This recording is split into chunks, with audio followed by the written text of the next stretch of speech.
Ya, saya ingin ke Bang Hensat. Bang Hensat, ini kita segmen terakhir, mungkin bisa singkat saja pantauannya untuk hari ini. Kejutan apa lagi mungkin bisa tersaji? Sebetulnya yang masih kita tunggu selain Jakarta kan Jawa Timur ya. Makanya nanti tolong ditanyakan juga ke Mas Eno, Bu Risma itu jadi atau tidak.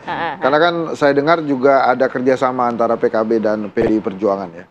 Tapi begini ya, menurut saya mudah-mudahan setelah pilkada ini selesai, DPR yang baru itu bisa mengolah lagi RUU pemilu kita.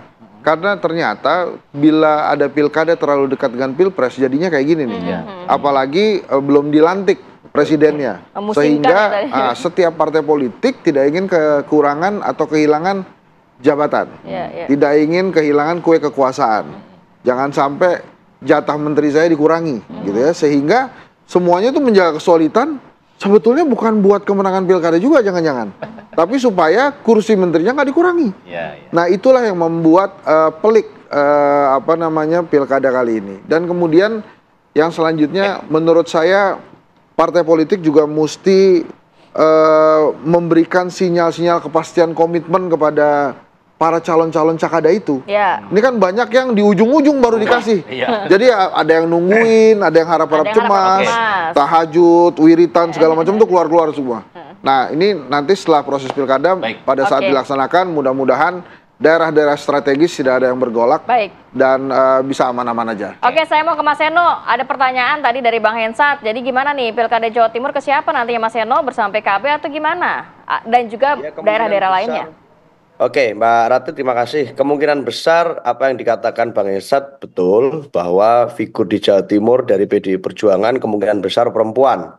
Dan memang mengerucut ke nama yang tadi disebut oleh Bang Hensat. Tetapi saya nggak mau disi kerso lah, nanti akan ditampakkan sendiri. Tapi prinsipnya di PDI Perjuangan, Mbak, saya rasa kalau bicara jadi judul, apakah ada kejutan perubahan atau tidak, sebenarnya kan di banyak daerah termasuk Jakarta tidak ada kejutan, karena dari awal juga kita tidak atau belum mengumumkan nama.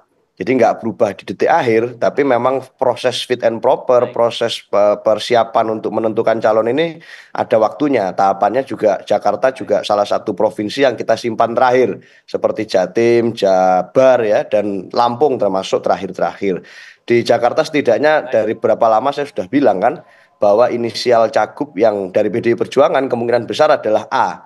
A itu bisa Ahok, bisa Anies, bisa juga Anung gitu kan. Jadi ini kita lagi menunggu kan A-nya siapa nanti di KPU. Tetapi saya kira ini semua tentu pilkada saat ini menjadi pembelajaran bagi semua parpol. Yang pasti kita berharap agar apa yang menjadi putusan MK kemarin bisa kemudian membuka ruang demokrasi yang lebih luas bagi siapapun. Tidak hanya untuk kami, tapi juga untuk parpol-parpol lain menjadi wahana kaderisasi yang terbaik bagi setiap parpol mengajukan kadernya. Itu Mbak. Oke, saya ingin ke Bang Andre. Bang Andre, silakan. Mungkin ada kejutan mungkin dari Gerindra di akhir-akhir pendaftaran ini. Ya, sekali lagi mari kita tunggu saja proses pendaftaran yang sedang berjalan. Kalaupun ada kejutan nanti mungkin ada ranah pimpinan yang akan menyampaikan. Tapi jelas saat ini proses pendaftaran terus berjalan. Kemarin saya sebagai Ketua DPD sudah mendaftarkan calon gubernur kami. Nah hari ini saya setelah live ini akan keliling Sumatera Barat untuk mendampingi calon bupati maupun calon wali kota yang akan mendaftar ke KPU di kota dan kabupaten. Jadi ini kita lagi kerja-kerja di lapangan hari ini. Baik, kita nantikan juga apakah memang informasi yang beredar ada yang mundur ini benar atau tidak, nanti kita tunggu begitu ya dari Gerindra ya. Saya mau ke Mas Hanta, singkat saja Mas Hanta, closing statement seperti apa? Ya, 3 provinsi besar ini menarik ya. Kemungkinan di Jawa Timur akan tarung 2 serikandi, di Jawa Tengah adalah perang bintang, di Jawa Barat adalah pertandingan ulang 2 veteran. Ini 2-3 daerah lumbung elektoral Indonesia, dan peta akan berubah ini selain karena memang persilangan kepentingan, tidak terakomodirnya setiap kepentingan partai di dalam koalisi, tetapi juga harus diakui pemantiknya salah satunya putusan MK yang berpotensi besar merubah peta koalisi kandidasi dan juga mengubah peta kompetisi eleksi. Peta koalisi kandidasi itu Kim Plus misalnya yang tadinya terkonsolidasi menjadi sangat mencair. Dan dari sisi peta kompetisi yang menarik menurut saya adalah potensi yang tadinya melawan kota kosong, melawan calon boneka menjadi hampir tertutup dan sekarang yang diuntungkan satu pemilih mendapatkan menu pilihan yang lebih variatif, lebih berkualitas, dan lebih tinggi dari itu adalah esensi demokrasi bahwa diperlukan kompetisi. Baik, itu kabar baiknya, saya kira. Oke. Kasih.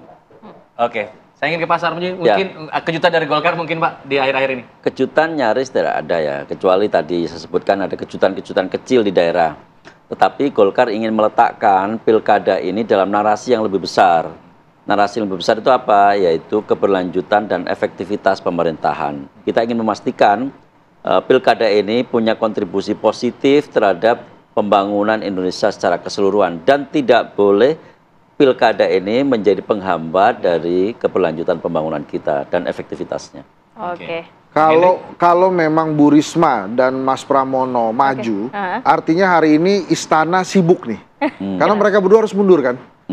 Dari menteri. Jadi kalau mereka belum mundur, mungkin ada kejutan lain besok tanggal 29 hari terakhir. Apakah masih ada plot twist gitu ya, kalau kata-kata film ya. Terima kasih banyak Pak Sarmuji, Bang Hensat, kemudian Mas Hanta, Mas Eno, dan juga Bang Andre sudah bergabung. Sehat selalu. Assalamualaikum. Waalaikumsalam warahmatullahi wabarakatuh.